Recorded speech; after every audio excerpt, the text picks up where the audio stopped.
Hello, beautiful friends. Welcome back to 365 Days of Love and Miracles with the Course in Miracles. My name is Arlene Harris, and I'm so glad that you are here. Please remember to listen right until the very end, because we have a special treat for you. And if you enjoyed today's video, please click like and subscribe down below, because this helps others to find us on YouTube. Today's lesson is lesson number 51.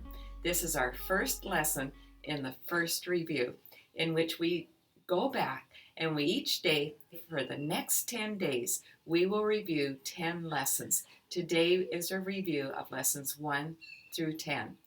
Before we start today's lesson, let's read the instructions for the review.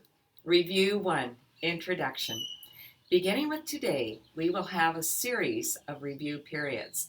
Each of them will cover 5 of the ideas already presented, starting with the first and ending with the 50th. There will be a few short comments after each of the ideas, which you should consider in your review. In the practice periods, the exercises should be done as follows. Begin the day by reading the 5 ideas with the comments included. Thereafter, it is not necessary to follow any particular order in considering them, although each one should be practiced at least once. Devote 2 minutes or more to each practice period, thinking about the idea and the related comments after reading them over. Do this as often as possible during the day. If any one of the 5 ideas appeals to you more than the others, concentrate on that one. At the end of the day, however, be sure to review all of them once more. It is not necessary to cover the comments that follow each idea either literally or thoroughly in the practice periods. Try, however, to emphasize the central point and think about it as part of your review of the idea to which it relates.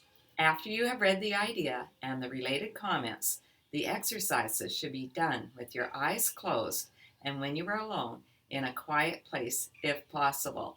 This is emphasized for practice periods at your stage of learning. It will be necessary, however, that you learn to require no special settings in which to apply what you have learned. You will need your learning most in situations that appear to be upsetting rather than in those that already seem to be calm and quiet.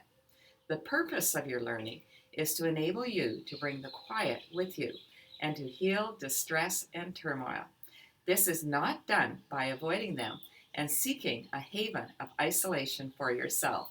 You will learn that peace is part of you and requires only that you be there to embrace any situation in which you are. And finally, you will learn that there is no limit to where you are, so that your peace is everywhere as you are. You will note that, for review purposes, some of the ideas are not given quite in their original form. Use them as they are given here. It is not necessary to return to the original statements, nor to apply the ideas as was suggested then. We are now emphasizing the relationships among the first 50 of the ideas we have covered and the cohesiveness of the thought system to which they are leading you. We will review 5 lessons each day for the next 10 days, thus reviewing the first 50 lessons. We will be discussing the introduction each day, paragraph by paragraph, as we go through each of our review lessons. Right now, let's read and discuss lesson 51. The review for today covers the following ideas. Review of lesson 1. Nothing I see means anything. The reason this is so is that I see nothing, and nothing has no meaning. It is necessary that I recognize this, that I may learn to see. What I think I see now is taking the place of vision. I must let it go by realizing it has no meaning, so that vision may take its place. This was our first introduction to the idea that we have been seeing through the eyes of the ego for many years. And when we see through the eyes of the ego, it simply does not mean anything. These first few lessons are trying to first help us to be aware that we have been seeing through the eyes of the ego, and then to help us to recognize that it means nothing, so that we can be open to seeing in a different way. Review of Lesson 2. I have given what I see all the meaning it has for me. I have judged everything I look upon, and it is this and only this I see. This is not my vision. It is merely an illusion of reality, because my judgments have been made quite apart from reality. I am willing to recognize the lack of validity in my judgments because I want to see. My judgments have hurt me, and I do not want to see according to them. My judgments have hurt me. This was such a big awareness to me, my friends. I had thought that what went on within my mind was private to me, and that my judgments were really my business. Thanks to A Course in Miracles, I see that my judgments have prevented me from being in a place of love for others. I don't want to do that anymore. My judgments have hurt me. Thanks to A Course in Miracles, I am much more aware of when I am caught up in judgment, and I can tell myself, that is of the ego. That's not how I want to be. I'm not the boss of the world. I can let those judgments go. Review of Lesson 3. I do not understand anything I see. How could I understand what I see when I have judged it amiss? What I see is the projection of my own errors of thought. I do not understand what I see because it is not understandable. There is no sense in trying to understand it, but there is every reason to let it go and make room for what can be seen and understood and loved. I can exchange what I see now for this, but merely by being willing to do so. Is not this a better choice than the one I made before? This was our first introduction to the concept of projection. Projection is a huge part of the ego, in which I take what is going on inside of me and I project it onto the world that I see. If I'm in a place of negativity, if I'm still carrying wounds from my childhood, if I'm believing the stories that I have going on in my head about people, places, and things, then I project all of that onto what I'm seeing. I'm not seeing anything as it truly is. I'm seeing what's going on in my mind. It's like I've got these dirty glasses, and that's what I'm looking through. If I want to see things as they truly are, I have to take off these glasses and see through the eyes of love. Review of Lesson 4. These thoughts do not mean anything. The thoughts of which I am aware do not mean anything because I'm trying to think without God. What I call my thoughts are not my real thoughts. My real thoughts are the thoughts I think with God. I am not aware of them because I have made my thoughts to take their place. I am willing to recognize that my thoughts do not mean anything and to let them go.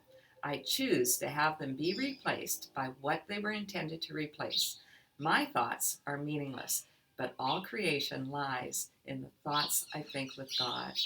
When I recognize that the thoughts of the ego are not my real thoughts, that my real thoughts are the thoughts I think with God, then I can let the thoughts of the ego go. I can say my morning prayer, Dear God, please give me your mind to think, your ears to hear, your eyes to see, your words to speak, and your heart to love. When I say that prayer, it just starts my day off in such a positive way. I choose to have my ego thoughts replaced by what they were intended to replace. My thoughts are meaningless, but all creation lies in the thoughts I think with God. Let's recognize, my friends, when we're off track, when we're thinking with the mind of the ego, and ask God to bring us back to thinking with thoughts of love. Review of Lesson 5. I am never upset for the reason I think. I am never upset for the reason I think because I am constantly trying to justify my thoughts. I make all things my enemies so that my anger is justified and my attacks are warranted. I have not realized how much I have misused everything I see by assigning this role to it. I have done this to defend a thought system that has hurt me and that I no longer want. An especially powerful sentence is, I make all things my enemies so that my anger is justified and my attacks are warranted. We don't need to make all things our enemies anymore, my friends. We don't need to justify our anger. We don't need to justify our attacks. Sometimes our attacks are just the thoughts that we have in our mind. We don't need to justify any of it. We can let it go. Remember, the ego is very powerful and it does not want us to change. We defend a thought system that has hurt us. We don't need to do that anymore. We can let it go. I am willing to let it go. Are you willing to let it go, my friends? I hope so. I am never upset for the reason I think. Let's talk about our practice periods. We're meant to read all 5 lessons first thing in the morning, last thing just before going to sleep, and then just meditate on what we see as being the central idea. The central idea for today, as I see it, is that the thoughts of the ego are false. The thoughts of the ego is where judgment, attack, and anger are.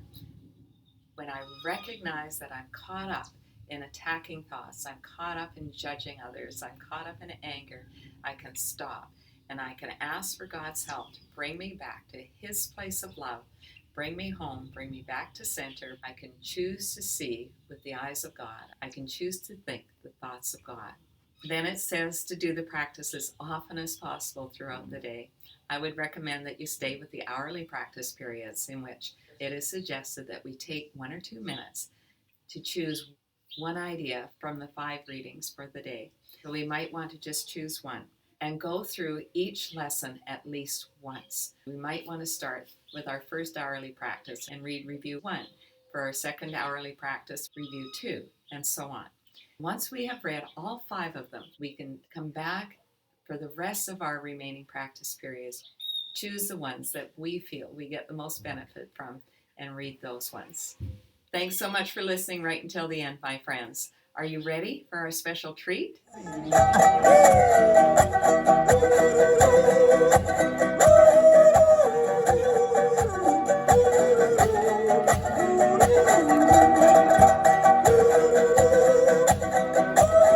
Remember, nothing I see means anything. I have given what I see all the meaning it has for me. I do not understand anything I see. These thoughts do not mean anything. I am never upset for the reason I think. Have a day of thinking with the mind of God, my friends. I love you.